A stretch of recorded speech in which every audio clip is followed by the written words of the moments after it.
مرحباً أصدقائي. اليوم الفيديو عن شنو الخطوات اللي لازم تسويها والصح لو لا قدر الله قطتك ضاعت.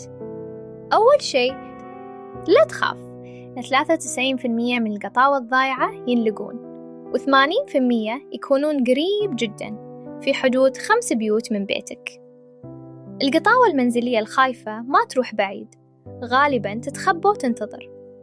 أول شيء فتش بيتك زين من فوق لتحت. القطاوة الخايفة تتخبى في أماكن ما تخطر على بالك، داخل الدواليب، ورا الثلاجة أو الغسالة، تحت التخوت، في الكراتين، حتى داخل الشنط. احمل كيس أكلها المفضل أو علبة تريت وانت تدور.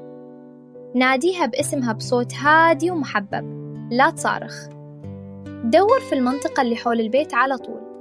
شيك تحت كل سيارة في الشارع، في الكراجات المفتوحة، ورا حاويات الزبالة أكرمكم الله، تحت الدرج، في الأشجار والزرع الكثيف. أحسن وقت للبحث الفجر من 4-6 الصبح، من 7-10 بالليل، لما يكون الشارع هادي والقطاوة أكثر نشاط. حط صندوق رملها المستعمل برا الباب. الريحة المألوفة تساعدها تعرف طريق البيت. خلي ثيابك اللي فيها ريحتك وبطانيتها المفضلة عند المدخل. حط صحون تونة أو دجاج في كذا مكان حول البيت.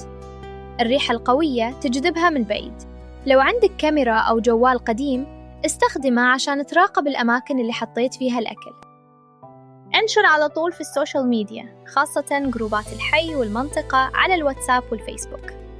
اطبع إعلانات ملونة فيها صورة واضحة ورقم جوالك، ووزعها على المحلات والمساجد وأعمدة الإنارة.